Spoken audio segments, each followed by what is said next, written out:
Hello and welcome back to The Give and Go. I'm your co-host Reynoso, here with my boy Soltero. What's up, guys? It is so hot outside, bro. It is so hot outside. That Texas heat, baby. That Texas heat. If you didn't know, we are located in Austin, Texas, shooting straight out of the Lone Star State. And bro, it is so hot. Today I was at the gas station and I saw a woman get out of her car and run into the gas station the way someone does when it's hailing or it's raining. But this time there wasn't anything falling on her. She ran purely because of radiation, bro. Like the impact that heat has had on people all around. It's crazy to see now. People are running out of their cars to get away from the heat, man. Can I say something? And this is gonna sound, I may be untrue possibly, but I honestly don't feel heat. I just realized that like a couple years ago, and it's still true to this day. I just don't really feel it. What you mean? Man, I don't really feel it. Well, that might be... It doesn't bother me either. The Chicano in you, man. Something, that might be dude. the Mexican advantage that we have. I think so. Dealing with heat a little bit better than folks of a different nomenclature. Yeah, but there's also...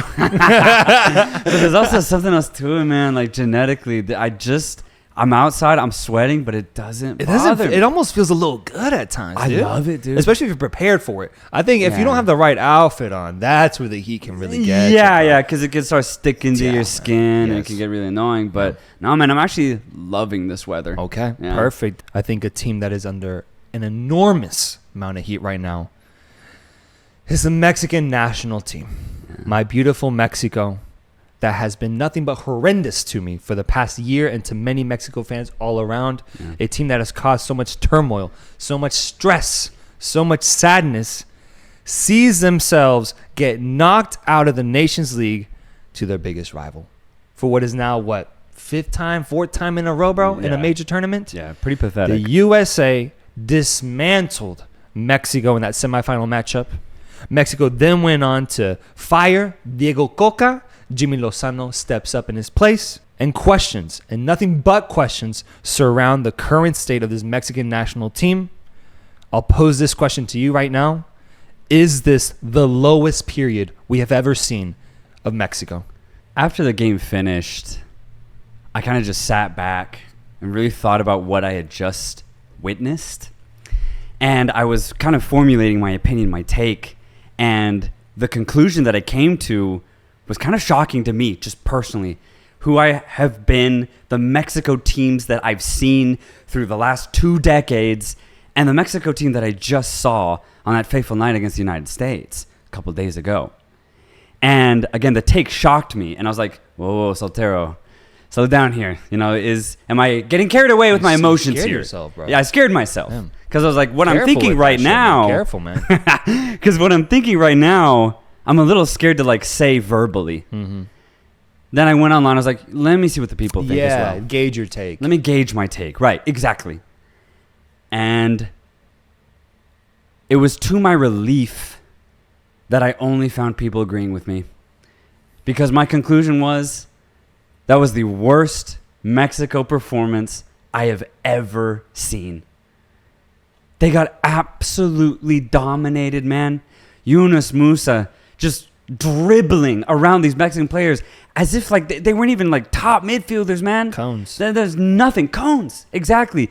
Mexican players constantly just chasing the shadows of Reyna, Pulisic, Balogun. McKinney just looking like an all-star midfielder, but it's because he is. Mm-hmm. When you pit him and compare him against his Mexican opponents, McKinney's light years ahead. Come on, man. But so is pretty much every single United States player in their respective positions against their Mexican rivals. And so what do you get on the pitch? The result is an absolute dominant display by the red, white, and blue, culminating in them beating Mexico in their 4th straight final in a row. And it's only going to get worse from here on out, man, because here's something that kind of really does scare me. I think it was even a month ago. I said, it was all Mexico needs to do is just focus. They just need to set back, try and rely on Diego Coca.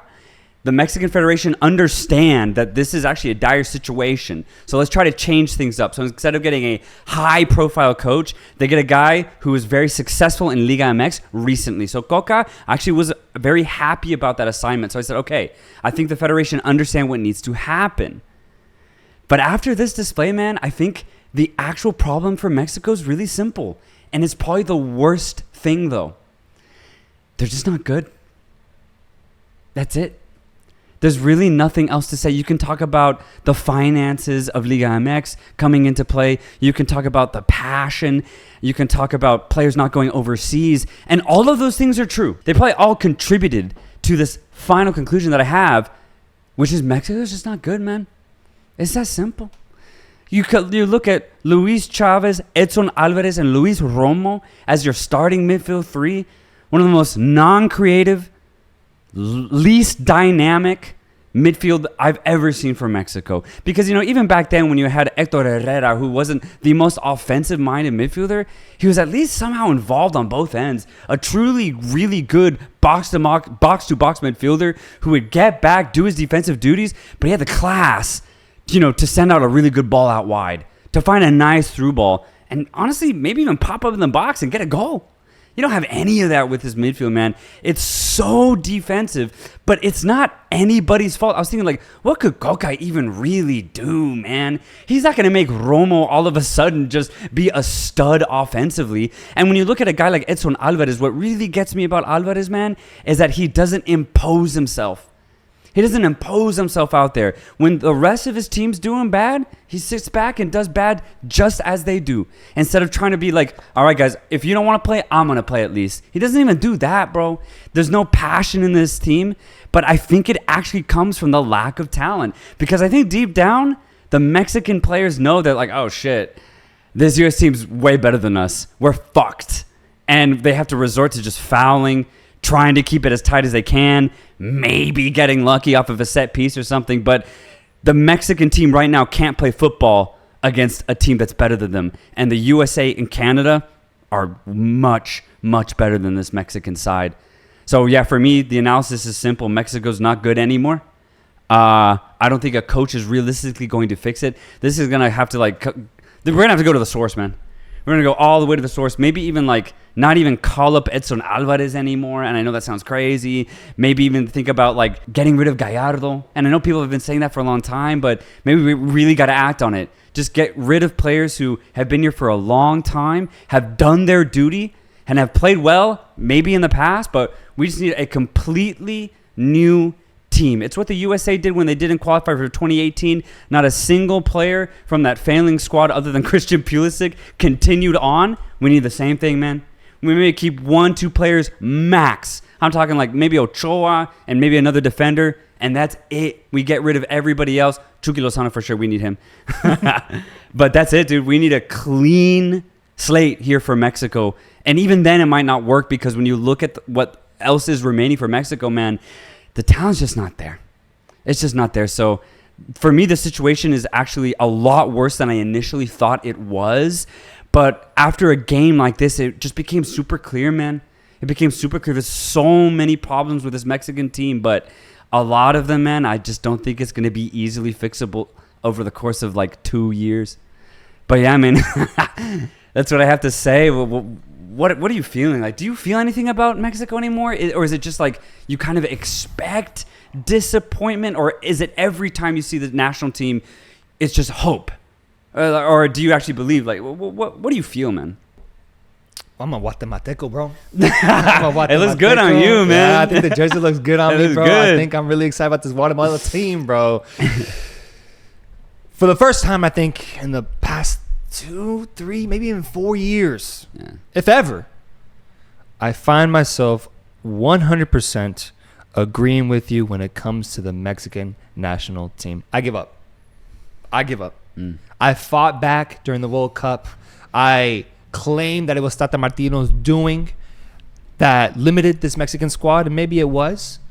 But a crazy realization I had while watching that game against the USA and seeing the lineup that Diego Coca put out, which I thought was still horrendous. Horrendous lineup. Putting in Antuna, Henry Martin, Gallardo, Jorge Sanchez, Luis Romo. There's still players on that squad that could have been replaced. And I even went so far as to, in my notepad, make my own starting 11. Enough with the criticism. If I'm going to criticize Coca for his lineup, what would Reynoso start? Right. What would I start? And when I made that lineup, when I saw the players that I would replace those washed players with, I said, sure, maybe the foundation there would be better. Maybe the way they played would be better. But ultimately, bro, we wouldn't beat the U.S. Ultimately, bro, the result would be the same. And that brought me to the conclusion that, yeah, the coach does play a factor. We've seen it with Tata. We've seen it with Diego Coca. Not once have they put out the lineup that I wish they would put out. So I do have that criticism in their lack of know-how, their lack of knowing the strengths of each player and knowing how to maximize their talents. But the realization that player by player, club by club that they're at right now, we don't come close to what the USA has, bro. I was looking at USA's lineup, man, in the build-up to the game. Dortmund, Chelsea, Arsenal, Crystal Palace, Leeds, Fulham. The club that is attached to every USA player, even down to their bench, completely contrasted by what Mexico has to offer. Tijuana, Monterrey, Chivas. It's unbelievable, the gap that the USA has created. And just by looking at the lineups, I was like, holy shit. We're past it, bro. Yeah. We're past it. The players are past it. And I think I agree with you completely. They know it. There's a frustration. If anything, I feel they're probably really relieved right now that all this attention and all this criticism is going towards the coach and not them. Because like you said, bro, I just don't think we have it in us to be the top dog in CONCACAF anymore talent-wise. We're the third best, bro. We're the third best in the region. Yeah. And no matter who we hire next, no matter what lineup we put out, I think we'll continue performing at that level. Maybe we can go head-to-head to like a Canada squad at our peak. Yeah. But when it comes to playing against a U.S. squad that is on an incredible rise, we got a lot of work to do. And I don't think that's going to happen until we start seeing new players come into the system, really finding their form and just flourishing under this Mexican national team. But that's where the criticism of the management comes in. That's where FMF, the Federation for Mexico, comes into play. What will they truly do to be able to maximize the talents that we have and find those players that are maybe right now in academies looking to revitalize this Mexican national team? I think ultimately this Nations League tournament gave me and a lot of other Mexican fans the clarity that we have been seeking for so long. And I think it's why you found yourself pleasantly surprised to see other people agree with you, because I think this is the worst loss Mexico has ever experienced. Yeah. Chile 7-0, I'd rather that, bro. Honestly? I'd rather that, because at the very least, we still knew that we had some level of bouncing back. We still knew that we still had the talent. We weren't worried about our future. We were just bad for one game. And in this situation, bro, I don't know when Mexico's going to get good again. I'm truly concerned for what is expected to happen to us in 2026. I'm concerned for La Copa America next year. I'm concerned for the Gold Cup, bro, because to me, Mexico has officially entered the dark ages. The first time in my lifetime that I've seen Mexico enter this phase. I don't know how it's going to end, bro. I don't know how long we're going to be in it. I don't know if it's going to be a 10-year span, 5-year span, what's going to happen. But this is it, dude. We are in the dark ages. And it's a bad, bad time to be a Mexico fan. It really is, though, man. I mean, right after the game, I saw these TikToks, Mexican speaking in Spanish, and there was this one guy, super dramatic video, but he was just talking about how, like, the Mexico team doesn't get him up anymore, essentially. You know, he was talking about, like, how, you know, back in the day, he'd watch the games with his dad, his family, and, like, it was like an event. It was like an event. It was like a holiday, a pleasure, a privilege to watch the Mexican national team play. Nowadays, man, none of that's there. There's no hype for this team whatsoever. So much so, and I love how you said that. This game really was the pivotal moment that I think even the average Mexican fan noticed that Mexico is just no longer good anymore. And there were so many crazy moments in this USA game, but at the end, like with 10 minutes remaining, the Mexican crowd olaying for the US. That was insane. I've never seen anything like it, bro. Mutiny, treason against the own Mexican team, but it was so deserved. It was so called for, man, because that Mexico team was abysmal on the day, but they've been really, really poor, and it literally has just gotten worse. And to kind of piggyback off of what you were saying, I agree. when I look at the immediate solutions that Mexico could possibly employ, I don't see anything, man. And we've been asked this before, and I was actually very straightforward when I was asked it. Santi Jimenez or Henry Martin. My answer was actually Martin because Santi Jimenez is not going to be able to do anything in this squad. It'd be like having Balogun up top and having nothing out wide and no creative impetus within your midfield. Balogun sure can like shrug off a couple defenders, but if he's not getting any service, any excellent deliveries, he's not going to realistically score any goals. And that's exactly what happened. Santi Jimenez was able to get minutes, and he's a smart player. He's got the IQ for it. He can play at a top level, but he's a delivery-first striker. He needs teammates to be successful. Mexico just does not have that. Maybe when Chucky Lozano comes back. Lozano and Vega weren't there. Absolutely. Yeah. No, I understand. Yeah. That is big. Absolutely. My only problem with Vega is I just think he's a little bit inconsistent. Also, his decision-making isn't as good. But Lozano's by far Mexico's only shining light, in my opinion, because he's the only player right now, first of all, playing at a very high level, just won a title in Italy, and actually was a part of that team. And then secondly, he's the only player that can create on his own. Mm-hmm. He's the only one. We don't even have a midfielder that can do that. Hell no. And when I looked at the midfield, kind of like you did, you were trying to come up with your own team. I was like, there's got to be a better player than Romo or even Charlie off the bench. Yeah. But when I looked at it, I was like, the only player you could possibly play would be Sebastián Córdoba. But that thing is, Cordoba's not at that international level. He's not. He's a good player. Maybe could get some bench minutes, but to like start and be the midfielder for Mexico, there's no fucking way. I'm sorry. So it just all comes back to the point that I made, and I think the point that everyone is, agreeing to.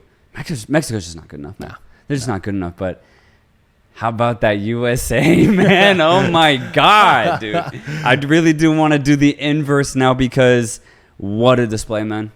What an absolute display. We had guys like Serginho Dest literally taunting the Mexican players. And that's what I loved about this USA team, man. And what I have loved about them for the last 3 to 4 years is when they're given a task to play against either a rival or someone that they think or know that is technically better than them, they at least fight. They go all out and they give as much passion as they can. But what I love about this USA team is that they're able to couple it with just as good technical ability. Dude, I have been saying this for the last year and a half. This is the best USA team ever. From a technical basis, it's not even close. When Christian Pulisic was 17, he was already technically better than Landon Donovan.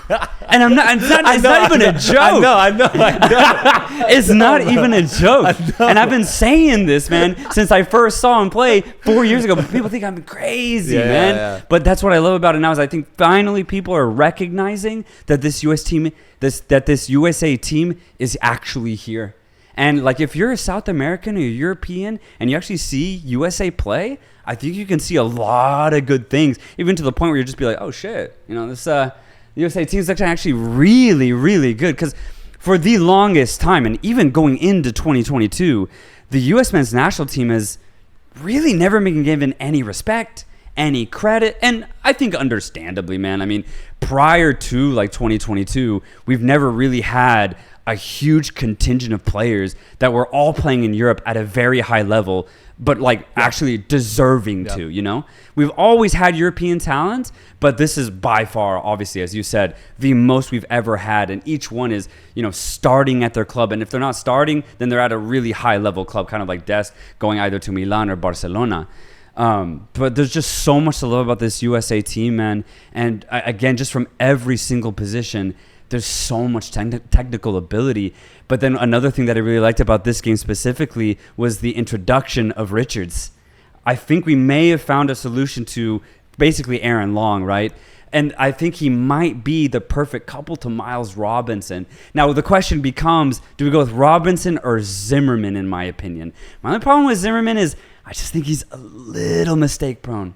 I think he just makes a couple of rash decisions. And when we're in a round of 16, possibly quarterfinal game in the World Cup, I would want someone just a little bit more sound. And I think Miles Robinson might be able to be that. So if Richards can continue his career in Europe, continue to get more playing time, I think he'll be the center back that we need. And if you compare him alongside a guy like Miles Robinson, if he keeps going and fully recovers from his injury, I think we'll have a very strong center back pairing. Because I think that was one of our weaknesses going into 2022. And then up top, I said it before the game, the USA, without even playing him, have found their number 9. Their starting number 9, Pepe, Ferreira, Haji Wright, any other striker, they're not going to get any realistic minutes in a high intensity game where the result actually matters. There's just no way. Dude, Balogun, man. Oh my God. But are we surprised? We shouldn't be. 4th highest goal scorer in Ligue 1. And if you watched him play with Rem, you could see he's an excellent striker. His off-the-ball movement is impeccable, but, dude, his strength is ridiculous, man. And especially against these, just weaker CONCACAF teams, I think his attributes shine even brighter because there were so many moments against Canada, against Mexico, where he just bodied the fuck out of him, received the ball, went all the way, and got a banger of a goal against Canada in that final. But Christian Pulisic is going into his prime as a footballer. I know things haven't worked out fully at Chelsea, but honestly that doesn't bother me because he's training with that team every day. He's constantly in the 18 in one of the most competitive squads just in all of European football. That doesn't bother me that he's not playing. Timothy Weah also, I think, growing in age, his IQ seemed a lot better than I've seen before because so many times I see him go out wide completely and kind of waste a chance, but he seemed a lot more decisive as far as does he cross the ball in or does he just check it back and keep possession. And then Gio Reyna, 20-year-old Gio Reyna. And that's the thing. Just like Christian Pulisic, just like Weah, so many of our players that have been so good for these past couple of years are so young, they're going to be going into their prime, growing as professional footballers, and their skill level is already so high, man, that they're just going to keep getting better. And I think that's why they were able to just easily deal off Mexico and then beat a good Canada side because all around the USA is just improving in ability, in IQ, in ball handling, in passing ability. Everyone's getting better all at the same time. This might be one of the hottest teams in all of world football that hasn't made a name for themselves yet. The USA, bro. I'm serious. And I've been trying to get on this train for a while now, but finally the train has left the station and the USA is on a trajectory that I'm incredibly excited about and incredibly proud of, bro, because this is a team that I didn't think I would see ever happen until like 2040, 2050, man. Yeah. But we ended up getting it in the early 2020s. Like, dude, I get giddy every time I see the USA play with their full A team. And I just can't wait to see where this team goes, man. The undisputed Kings of CONCACAF. Now and officially, they hadn't earned that title after World Cup qualification because Canada was able to top the group and finish in first for CONCACAF. The World Cup comes around and USA shows off the best performance for CONCACAF going to the round of 16, but ultimately falling short to a Dutch squad that just outclassed them at the end of the day. Yeah. But following that loss, I remember thinking like, what trajectory is this young USA squad going to go on? Because ideally, what you would wish for them is to continue growing, continue developing their technique, continue developing their chemistry, bro. And I think that's the biggest answer I got from this Nations League tournament is that they are on that trajectory of just constant improvement, a constant climb up a mountaintop that we don't know where it's going to end up, bro. Yeah. It's incredible, the rise and potential that this USA squad currently has just due to the ages of each of these players and how much room they have to grow. It's really something special to see, especially in CONCACAF. Just as a CONCACAF fan at the end of the day, I am excited to see this USA squad develop into something truly, truly special.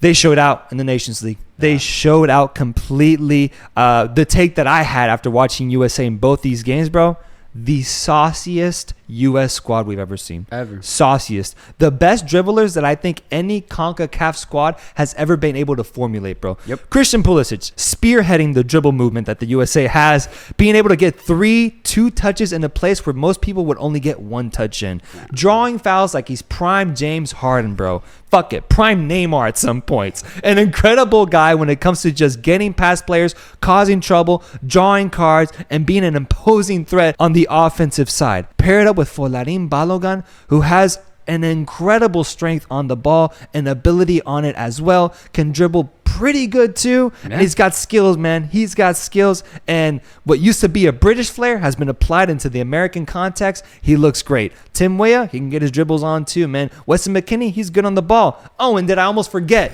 Gio Reyna, who's forming a highlight reel for himself. That is incredible. Yeah. Purely in CONCACAF, the way he has embarrassed and dribbled around opponents has been incredible. I know it myself after seeing it firsthand and seeing him do it in the Azteca against Mexico last year in the qualifiers.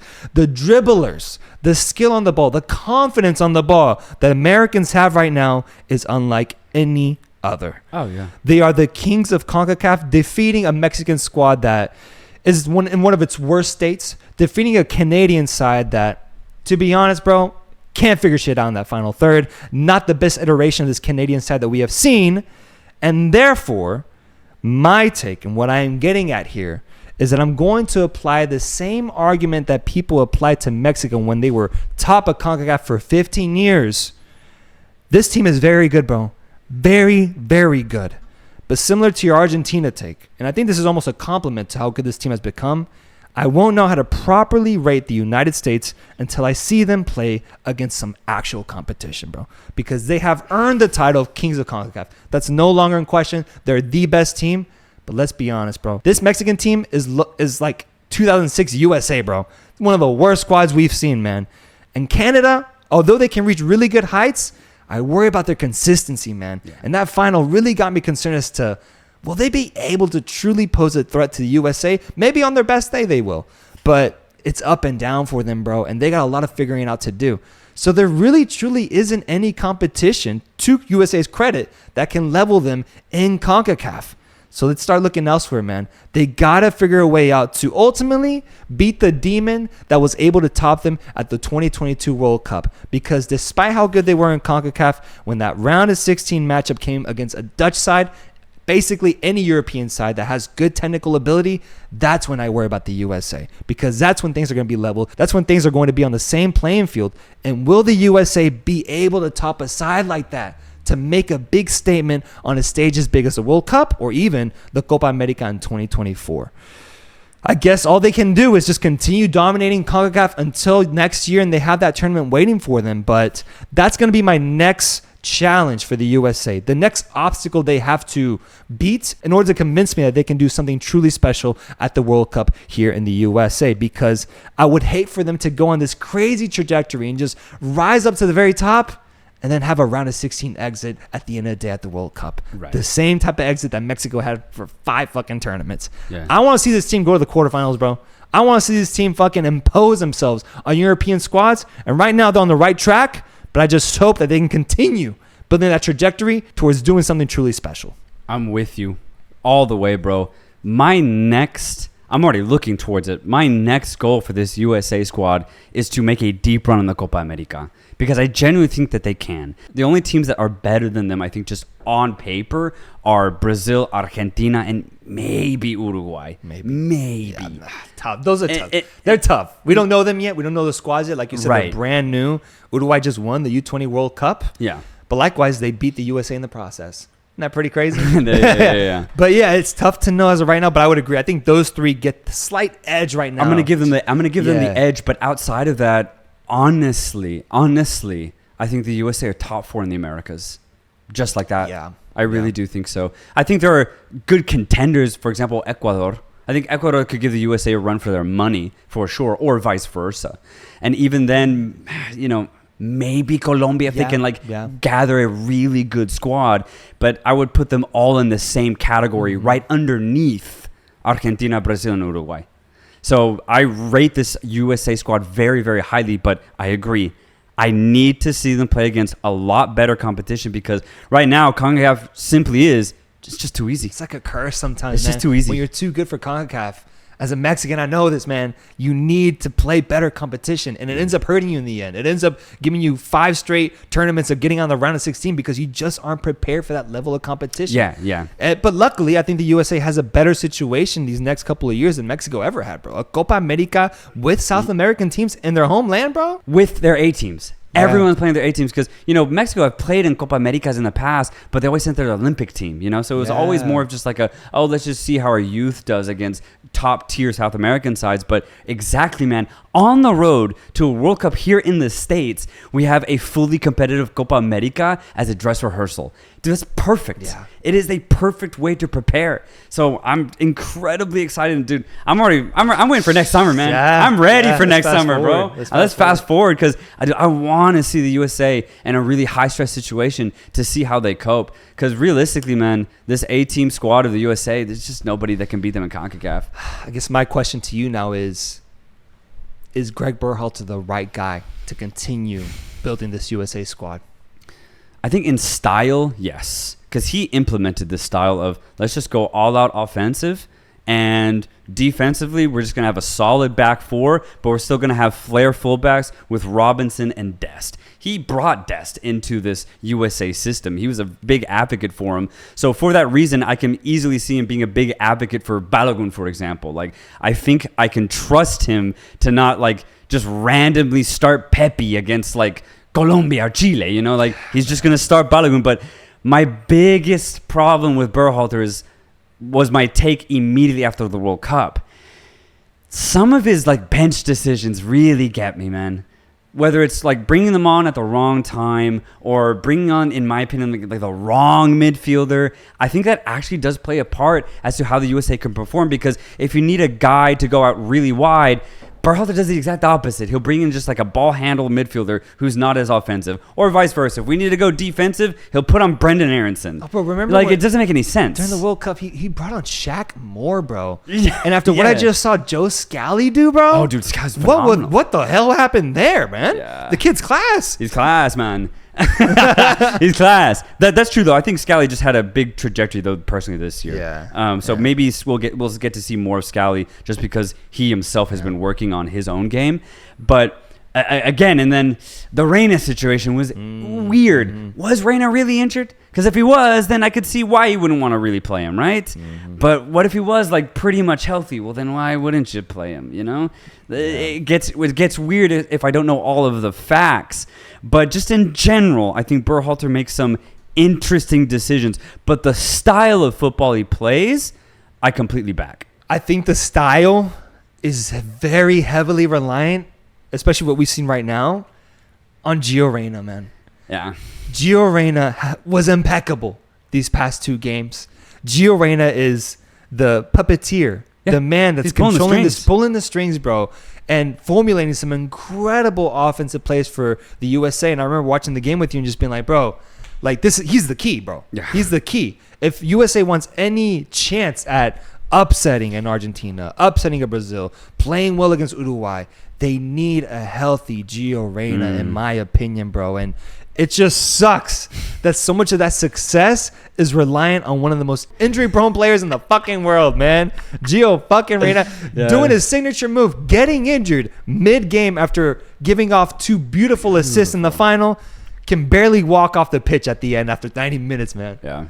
No, that's a great take because when you look at his replacements, the next best attacking midfielder that we have is Brendan Aronson. And Aronson his energy is great and he's still a very good player on the ball, but he's no Gio Reyna, man. Yeah. He's just not. And even at club level, there's a little bit of inconsistency there. Whereas, when Reyna's on it, he's doing the shit in Germany. Yeah. So there's a huge class difference when you compare Aronson to Reyna. So 100%, Reyna needs to be healthy if the USA want to have their best front four. What were you saying? They should freeze him until the World Cup? No, dude, yeah. They need to freeze Gio Reyna until every time the USA play a tournament, bro. We need that man healthy, dude. So just to add a little bit more salt to the wound from Mexico, Diego Coca has been fired. Jaime Lozano, the I believe it's U20 Olympic coach that got them bronze a couple years ago, becomes the head coach now. Actually has gotten some pretty good praise in terms of his development for the youth of Mexico and what his style and standards are for the team. So in a way, I'm interested to see what Jimmy can do, man. I want to see what he can formulate with this squad at the Gold Cup. But still, the question remains, who truly will head the Mexican national team? And I've already had a couple DMs. I've had people reach out to me, man. Would you truly consider a head coaching position for the Mexican national team? Soltero, I am asking you. Would you consider it? What if I came on as an assistant, bro? What if both you and I worked on this shit together? Do you think both you and I could figure out the puzzle that is the Mexican national team, and we could bring success back to them? Maybe sooner than a guy like Diego Coca could. Maybe sooner than a guy like Piojo Herrera, bro. Couldn't we be those guys, man? That job would be so stressful, man. That would be crazy stressful. Did you see how we still do the pod, bro? Did you see how distraught Coca looked on those sidelines, man?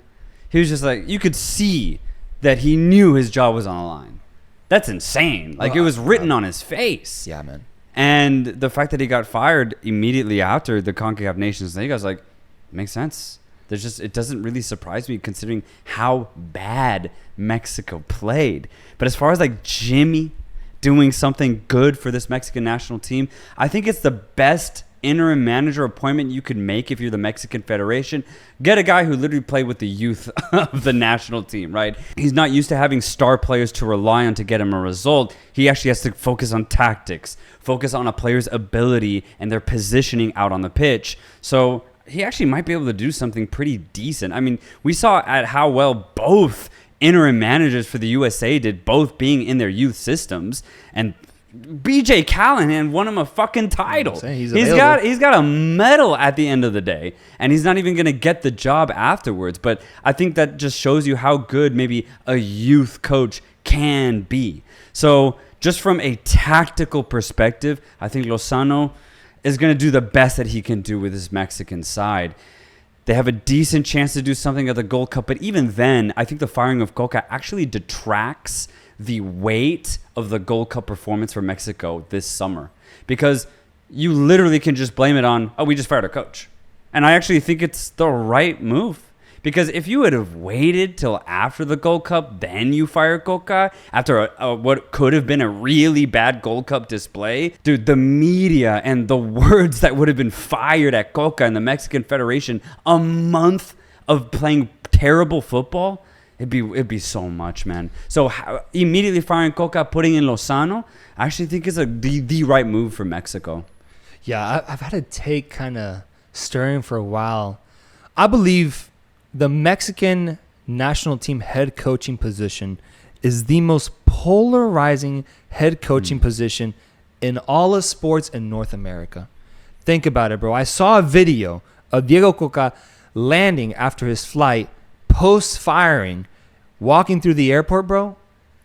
Paparazzi, sports reporters, everybody flashing him, bro. Like he just committed a crime. Yeah. All he did was coach them in a loss, man. It was ludicrous. The amount of cameras, the amount of people, the people that were just hounding him, the way fans were yelling at him. I was like, bro, this is some like medieval time shit. Yeah. The way they are just chastising this man because of the performance he gave Mexico in, 6-7 games of coaching. That's it. What other position? And we watched the NBA, bro. We watched the NFL, a little bit of baseball here and there, hockey too.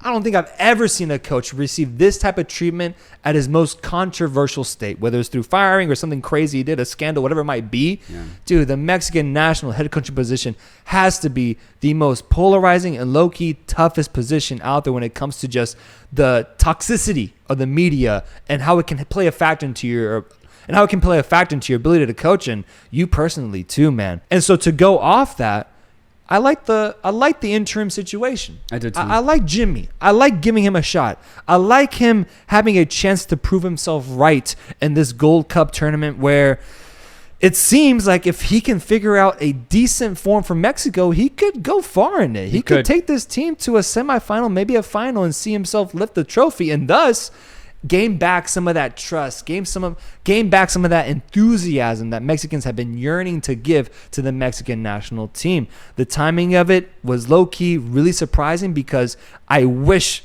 the Mexican Federation was this quick to pull the trigger on Tata. Yeah. They gave Coca the treatment that I wish we would have given Tata 3 years ago, man. 2 years ago, when all he was doing was winning friendlies. The moment push came to shove, Tata fell short. That should have been when we pulled the trigger. Instead, they let the man live within the head coaching context for way too long, and we saw failure in the World Cup. And maybe now with the quickness of Diego Coca's firing, maybe now the Federation will be a little bit quicker, a little more decisive when it comes to situations like that. Regardless, the thing is, I don't think there's many other candidates outside of Jimmy, bro. I mean, who else? Piojo Herrera has always been in talks for the past few years, but I've been hearing everybody plead for his appointment, and I'm not the biggest Herrera fan simply because he already gave it a go, and what he gave was just kind of pure passion and motivation, which helped the Mexican team, but we need a lot more than that. I think we need a tactician. You think so? I think we truly do need a tactician. I think Herrera can give that passion, but I just don't think it'll be enough. The only thing that intrigues me about Piojo is the simplicity of his coaching. The fact that it is a lot of just passion, emotion, connecting with the players. I feel like the past two coaches haven't been that. And although they've advertised themselves as tacticians, they haven't been that, bro, at all. We haven't had a tactical head coach in years, man. Yeah. And I think Piojo Herrera instead maximizes the other side of player dynamics, player relationships, and being the guy that can just almost be a man of the people, man. That's what Piojo feels like. Yeah, he'll start the guys that people want him to start. Whether that ends up being good or bad, we don't know. But at this point, I'm almost more for that than a guy that claims to be a tactician, and then when it comes time to it, gets exposed by these other head coaches in the CONCACAF region. The only other guy I could see as a potential nominee is Almada. Almada's name has been thrown out so much. We've done Argentine coaches time and time again, bro. Why don't we try an Uruguayan, man? Right. Uruguay has shown to be a very, very good country when it comes to developing coaches, developing talent. Why not apply that to the national team? A man that has been with Pachuca for a while now and in Liga MX system. Mm-hmm. I would be open to him as well. But the fact of the matter is, there really isn't a nominee that I'm dying for, man. And that's the problem ultimately. Yeah, I would want to see someone who is more of a tactician rather than Herrera, as I just said. Almada, I think, would be a decent candidate. But you're right. There's not a guy that just tells me, oh, he needs to be the coach of this Mexican national team. Low-key, though, I just don't know why you would kind of want that job unless you really think you have an excellent idea of how to turn this team around, which now that I think about it, then maybe you do go with a guy like Herrera because he wouldn't have any pressure to come up with a master plan. He would just use his, man management and his, just coaching style to kind of try to turn things around. And it would be a people's choice, though, because so many people are asking for him. So the Federation wouldn't actually lose by getting a guy like him because the people might actually applaud that appointment. But just personally, where I want to see Mexico and where I want Mexico to go, I just need a better coach in that sense. In the sense of hopefully he can pick the right 11, not just go off of name anymore, and get the players in their best positions to succeed as a team, right? And if that means taking off a really good player who plays well for his club, but you bring on another player who just has better chemistry, I'd rather that. But there has to be a coach bold enough because Coca wasn't bold enough. No. He ended up choosing the exact same squad that Tata Martino chose for the last 2 years. Dude. There was no change. The only thing he did was bring in Osiel Herrera, who did deserve it because he had a really good semester with Atlas this last campaign. But other than that, man, it was the exact same squad. So I need a smarter coach who's willing to be a little bit more bold. What if I told you there is a coach that combines passion, that combines tactics with passion, a tactical head coach, a very smart head coach, has won in Liga MX and just won in Europe? What if I told you there's a coach that's available like that? That would be the perfect appointment. Almeida. Matias Almeida. Yeah, that'd be the perfect appointment. Why isn't he being mentioned, bro? That actually is crazy because Also, when he won in Mexico, he only coached Mexican players. Dude, come on, why isn't he being mentioned like at all? He just won in Greece, bro. Yeah. With Orbelín Pineda in that squad as well. If you want a guy that can start the right guys, but that can also inject the players with a pride that has been missing in the national team, I think it's clearly that guy, bro. Didn't he get disrespected though a little when he left Chivas? Like, didn't Chivas? They didn't handle that well. Like, when they let him go to San Jose, some shit happened. Something happened. Like, from what I remember, like, he had just won them a couple titles, a continental one too. And I remember Almeida was like, not complaining, but he was like, it'd be nice to have a little bit more money here, especially after what I've proven that I can do. And instead, they just let him leave. Yeah, it was weird. It was weird. It was really weird. So I feel like, especially just knowing Mexico, once you have kind of a little bit of bad blood with any club or just the federation itself, it's hard to rebuild that bridge. It is. It's hard. No, so I think that's truly what it is, just ego, not letting Almeida come back. Yeah, for sure. It is, yeah. Probably, because the fact that I'm not seeing him in any talks that is crazy. Is very frustrating, bro. Yeah. He's done all that he can do in Greece, winning the goddamn trophy. The man was in San Jose, bro. They sent his ass to San Jose, purgatory in the MLS, dealt with that, and won himself a trophy in Europe afterwards with a Mexican and his team playing an important part. Like, come on, man. Yeah. Let's forgive, bro. Let's let that ego go, man. But that's the problem with the Mexican Federation. It's nothing but ego. It's nothing but financial-driven decisions, man. Yeah. And it's so frustrating because I need to stop, bro. I need to stop. My blood pressure's getting high, man. My blood pressure's getting high. I just think he'd be a great nominee. And I think overall, I am interested to see how Jimmy does in the Gold Cup that's coming up. Yeah, there's a real opportunity for Mexico to honestly undo this Nations League. The competition will be a little bit easier for sure. And when they do play against the big names of USA or Canada, it will be an easier task. So there's a chance for Mexico to actually possibly get some silverware at the end of the summer. And if that does happen, I think that can alleviate some of the tension. But I think just overall, I'm just going to keep my take. There's still a mountain worth of work to be done. So you for real wouldn't coach? Think about it. Someone from the Mexican Federation walks in right now and is like, Soltero, we'd like you to coach the Mexican national team. You can have Reynoso as an assistant if you like. Will you take the job? I would need the Qatar treatment. As in, I would need the ability to take out players from their clubs whenever I want to and have like a big camp. Oh, okay, so I don't know, I would need a month with with 40 players. Shit. Yeah. Okay, well that's tough, man. Yeah, we're trying to sell tickets. We're trying to elevate the Mexican league. That's the problem, right? You don't think you can give that? But isn't that the crazy thing though? And that's what's bizarre about the situation is Mexico are really unlucky here because the USA had, I'm doing the math here. Oh my God. Yeah. What's wrong? We had 8 years to build up to the to build up to the World Cup being here and hosting it. 8 years to craft a squad after our failure, right? Yeah. You've had literally half that time after your 2022 failure. Yep. Literally half the time. And so now, dude, Mexico's scrambling, but rightfully so because, dude, you have to figure this out. You cannot host the World Cup if you're Mexico, one of the most storied international teams at the World Cup, and fail. You can't just put duct tape on it and fix it, bro. I know, for a year. It takes. I don't think you can. Not this. Not in football. This. No, not this. Not this. For example, I think they did that in 2022. I think Martino actually didn't do as bad as I thought he was going to do. I thought Mexico had a better tournament than I originally thought they were going to do, and they still didn't even get out of the group, which I had predicted. But they had already done that, bro. So the duct tape's, it's fallen off already, bro. It's done. You can't patch it anymore. You can't. I'm pushing back on that one. There's more to be done with that Mexican national team. He didn't maximize it. I don't think he maximized it. He made it better than what you predicted, but you had low standards for this Mexican national team. But rightfully so. Yeah, rightfully so. But I still think that more could have been done with what he had because we saw how well they played in that third game when he put out an actual good lineup versus what he did against Argentina and Poland. Yeah. That Poland game specifically is the one that got me. So bad. Tying 0-0 against a team that we were clearly better than. Against Argentina, it took Messi having one of the greatest goals of his career to get the lead and then beat us. But I think what you're saying makes sense.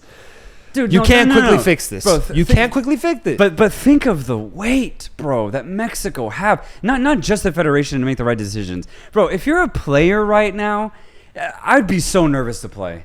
Because you have to start winning at a certain point. You have to. You cannot, for example, you can't go to the Copa America and crash out in the group stage and be like, all right, we're building to something. You can't do that. No. You can't. No. But if you get the wrong group and you haven't made that improvement over the next year, there's a true, genuine chance that Mexico crash out of the Copa America, and that's the taste in your mouth that you're left with going into the World Cup. Well, that's a concerning thing, though, about Mexico is that we're not seeing players have that attitude, bro. We're not seeing players carry that weight. I think most Mexican players are low-key fine with losing, man. And we saw how frustrated they got in that USA squad, reverting to childish tactics of just getting physical, fighting with players. Cesar Montes, what the fuck were you thinking when you made that slide tackle? That was crazy. It got so impulsive at one point. That's what worries me, man. And that's why I ultimately agree with you.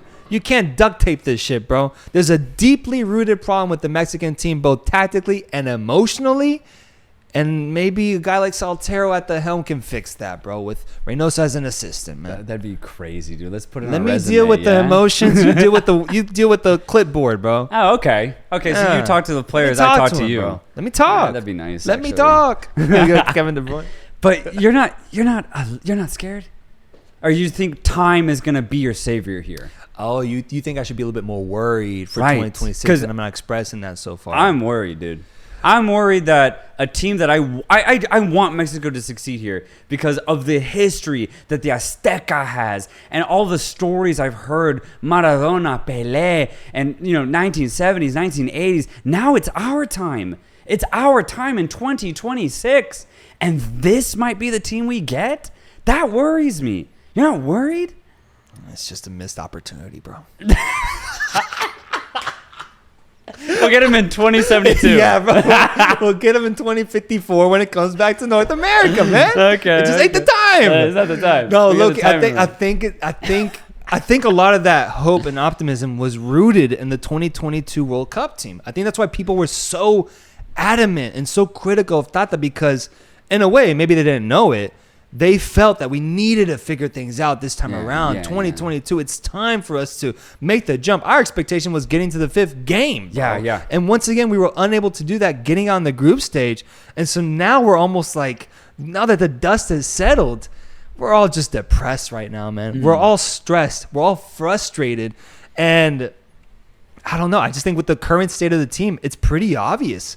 We're not headed towards a successful direction come the 2026 World Cup. And thus, I don't even have hope anymore, man. I'm just like, fuck this team, low-key. And I think that's why our DMs are just filled with so many frustrated Mexican fans that felt that the USA game was the ultimate indictment of where we stand right now. And it's not a good place, bro. It is not a good place at all. How would you react, though?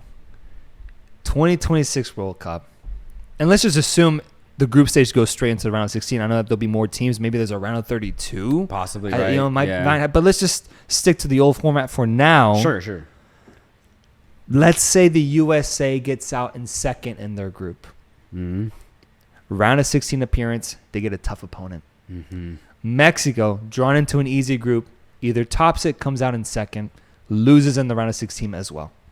Same conclusion for both teams. And I do think it's pretty realistic or it's possible. Oh, yeah. I'm not saying it's not. How would you feel if the USA, given their trajectory so far, ended up getting knocked out of the World Cup at the same stage as Mexico? Oh, I would be devastated. Truly devastated. I would be taken aback by how wrong I would have been about this United States team, because I see us as so much better than that. I see us as getting quarterfinals minimum, and I know that's a big statement, but I truly do see this team as being that talented. Now, of course, maybe we get a little unlucky. We get a Netherlands. That happens, man. It happens. Brazil. We get a Brazil. We get low-key an England or a France. Like, it's very, very tough. If that does end up happening, even if we deserve to lose, I would just be really devastated because of the opportunity to go very deep in a tournament that's in our own soil. I'd be devastated, even if we deserve to lose.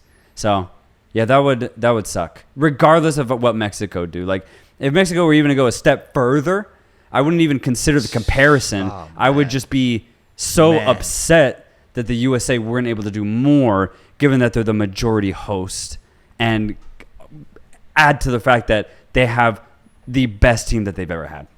Missed opportunity. In general, and I'm saying it now, I'm basing everything off of this Copa America that's coming in a year. I'm going to base all of my takes because we don't have World Cup qualification, right? We don't have that. And that was always my main metric to determine how good a team would do. So in this last cycle, Canada topping the group, Mexico right behind the USA growing into what I thought could be a really good campaign. That's what I used to determine where I saw each team placing in their World Cup campaigns. Yeah. I don't have that going into this 2026 for any of these big CONCACAF teams. And it is crazy that Canada all of a sudden does have a competitive team too. Even though they're not as good as the USA, they still have something to build off of. But either way, I can't gauge any of them with a long qualification campaign. So I'm going all in on this Copa America to basically tell me, how do I see each CONCACAF team doing? Even Conmebol too, bro. No, actually, absolutely. 7 out of 10 are qualifying at Conmebol. Like, they're getting diluted too, man. You're absolutely that right. tournament doesn't mean anything anymore. Bro. It's huge. Yeah, sorry. The Conmebol qualification doesn't mean anything anymore, but this tournament's huge. Yeah. As you just said, Copa America 2024 is going to be everything for me when it comes to CONCACAF and, as you said, low-key Conmebol. So whether I see the USA making a deep run, talk to me after Copa America. Damn. Okay. All right, because the question I was going to ask was, as of right now, how far do you see the USA at their utmost potential going at the 2026 World Cup? I say minimum quarters, and then from there, I think... Imagine semis, bro. Yeah. But it could be like a Korea situation where they just... Well, not even that. If they make it a semis, USA is that good, bro. They're that good. I don't even think they get through there on luck. If they made have game changers. If they made it to semis, it wouldn't be on luck. No. I'll say that. It would be on just straight up skill. Bro, imagine the USA defeating European opponents on their way to a semifinal. They get a dub against like fucking France, bro. Yeah. Fucking England. Fucking Denmark or some shit. Nah, man. Nah. But yeah, there's no way. It's going to get so tough, though, once we face a team that specializes in ball-heavy possession. I wish you got more because reps against that, we don't have that in CONCACAF. Yeah. CONCACAF is very direct when it comes to our opponents. They get the ball and they kind of just hoof it up top. Even Mexico have reverted to that simply because they don't have the talent anymore. So when we go outside of CONCACAF, we're gonna be playing against completely different styles. Now, here's the thing: I do think we're good enough to adapt, and mainly because our entire starting 11, for the most part, all ply their trade in Europe. Yeah, that is the key. That is the only reason why I'll have confidence in that. But I just need to see it in a one-game knockout. We'll get that opportunity in the Copa America. That's why I'm using that as my metric. But, dude, more than anything, I just get incredibly excited thinking about the prospect of a really talented and young USA squad just going against those giants, man. Going against the giants of South America and Europe, because that's why I'm on this planet, bro. To see these underdog teams just go at these giants, man.